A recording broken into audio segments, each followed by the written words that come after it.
ሰላም እንደምናላችሁ ቤተሰቦቻችን፣ በዚህ ሰሞን ያገኘናቸው መረጃዎች ይዘንላችሁ መጥተናል። ለዚህ ቻናል አዲስ ሆናችሁ ሰብስክራይብ በማድረግ ቤተሰብ ይሁኑ። ያላችሁን ገንቢ ሀሳብ አስተያየት በኮሜንት ሴክሽን ላይ ጻፉልን።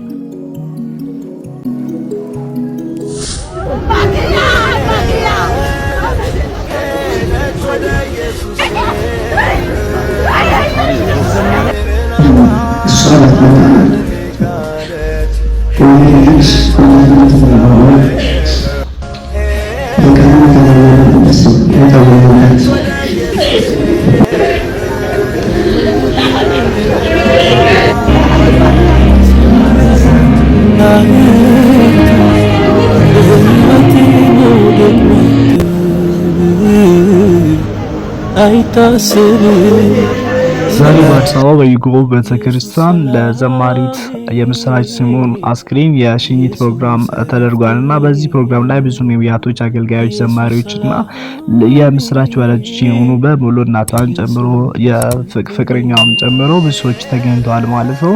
በዚህ ፕሮግራም ላይ ሁሉም በየተራ መድረክ ላይ የወጡ ሀዘናቸውን እየገለጹ ነበረ። እጅግ በጣም ልብ የሚሰብር ነበረ። ሁሉም በግሉ ከሷ ጋር ያወራትን ነገር እያነሱ እጅግ በጣም የሚያሳዝን ነገር ነው እና እንደ ቤተሰብ ሰናይ እጅግ በጣም ዛሬ ሁሉም በሚባል ሰው በጣም ብዙ ሰዎች ናቸው እዛ እየተገኙት በዩጎ ቤተክርስቲያን ውስጥ ዛሬ ሀዘናቸውን የገለጹት እና ነገ ደግሞ ወደ አርባ ምንጭ ከተማ ወደ ተወለደችበት አካባቢ የአስክሬን ሽኝት ስለሚደረግና እዛ አካባቢ ያላችሁ ደግሞ እዛ ለመቀበል በጊዜ እንድትወጡ ከ12 ሰዓት ጀምሮ ጠዋት ከ12 ሰዓት ጀምሮ የአቀባበል ፕሮግራም ስላለ ወጥታችሁ እንድትቀበሉ ተብላችኋልና ከሷ አሟሟት ጋር ተያይዞ በጣም ብዙ ነገሮች እየወጡ ይገኛሉና እኔም ፌስቡክ ላይ አንድ ያነበብኩት ነገር ትንሽ ቅር ያለኝ ነገር አለ። ማለትም ማንንም መውቀስ ፈልጌ አይደለም፣ ግን እንደዚህ ነገሮች ብዙ ይከሰታሉ። ከዚህ በፊትም እንደምታውቀው ከ3 አመት በፊት ይመስለኛል በደም ካንሰር የተያዘች እህታችን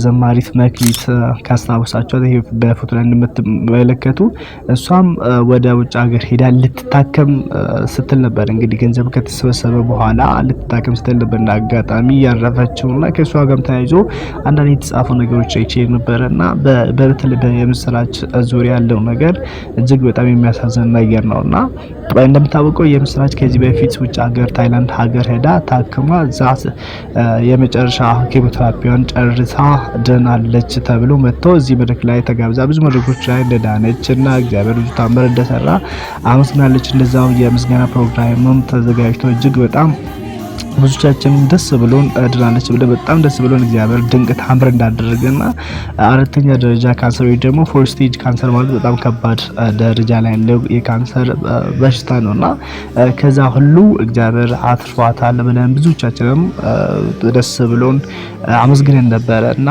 የምስጋና ፕሮግራምም ተካሂዶ ነበር። ይሁን እንጂ ደግሞ አንዳንድ እየወጡ የሚገኙ መረጃዎች እነዚህ የተካሄዱ በሙሉ ደግሞ እውነትነታቸው ሳይረጋገጥ የተደረጉ ነገሮች እንዲሁ በጫጭታ ብቻ የተደረገና የውሸት ምስክርነት ነበር የሚሉ አሉ። ይሄም ማለት ምንድነው?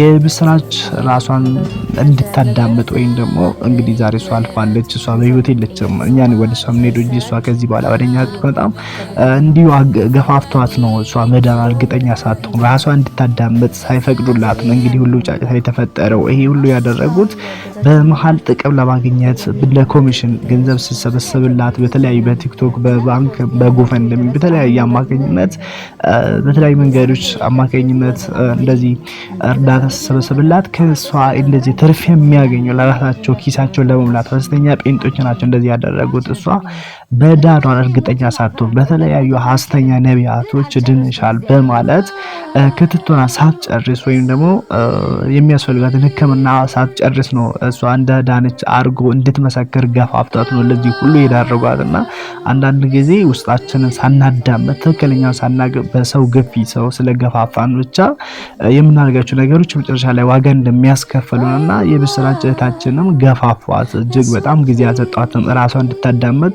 እድል አልሰጠዋትም። ሁሉም ነገር ከሶሻል ሚዲያ ወደ ሶሻል ሚዲያ ሆነ።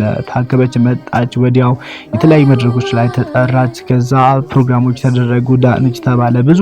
ምክንያቱም እኛ እንግዲህ አንዳንድ ጊዜ ነገሮች ይቀላቀላሉ፣ የመንፈሳዊና ስጋዊ ነገሮች። እዚህ ጋር ሰው ስታመም ሁለት ነገሮች አሉ። አንደኛ በመንፈሳዊነት ከተለያዩ ነቢያቶች የሚነገሩ ነገር እውነት የሚመስሉ ነገሮችና ከሐኪም ደግሞ ትክክለኛ ማስረጃ የሚሰጥ ነገር አለ። እኛ እዚህ ምድር ላይ እስከሆንን ድረስ ደግሞ ምድራዊ ነገሮችንም አንዳንድ ጊዜ አምነን መቀበል ትክክል ነው ማለት ነው። አንዳንድ ጊዜ እኛ በሐሰተኛ ነቢያቶች የሚነገሩን እውነት ነው ብለን ከመቀበል ይልቅ አንዳንድ ጊዜ ደግሞ ለምሳሌ ስልታመም ሐኪም እንግዲህ ያለ ምክንያት አይደለም ትክክለኛው ነገር ነው የሚያየውና ለምሳሌ የተአገዘ ነገር ሆኖ ሐኪም የሚነግረን ነገር ይልቅ ደግሞ ወደ ሐሰተኛ ነገር ሐሳባችን መውሰድ አንዳንድ ጊዜ ዋጋ ያስከፍለዋል በታችን ውስጥና አሁንም ቢሆን ወደፊትም ሌሎች ትምህርት እንዲሆን አንድ ሰው ስታመም በተለይ አገልጋዮች ታሙ በተለይ ሶሻል ሚዲያ ዙሪያ ያሉ ሰዎች እንደዚህ ገንዘብ እርዳታ ሲሰበሰብ በሐሰተኝነት እንዲሁ አንደኛ ሕክምና ሳያልቅ ፕሮሰሱ በደንብ ሳያልቅ ሐኪም ያለው ነገር እርግጠኛ ሳይሆኑ ሁሉም ነገር ወደ ሶሻል ሚዲያ አምጥቶ ለምስክርነት ለቪዲዮ ለውቅና መቸኮል ጥሩ እንዳልሆነ ብዙ ሰዎች ሀሳብ አንስቷል። በፌስቡክ ምናልባት ቲኤስቲ የሚባል ተስፋ ይመስለኛል ይሄን የጻፈና በሰፊው ገብታችሁ ፌስቡክ ላይ ማንበብ ትችላላችሁ፣ ትረዳላችሁ እያስባለሁ። ለዚህ ቻናል አዲስ ሆናችሁ ሰብስክራይብ በማድረግ ቤተሰብ ሁኑላችኋለሁ። እኔ ወንድማችሁ ፎክስ ነበርኩ። አብራችሁ ስለነበራችሁ አመሰግናለሁ። ሰላም ሁኑ።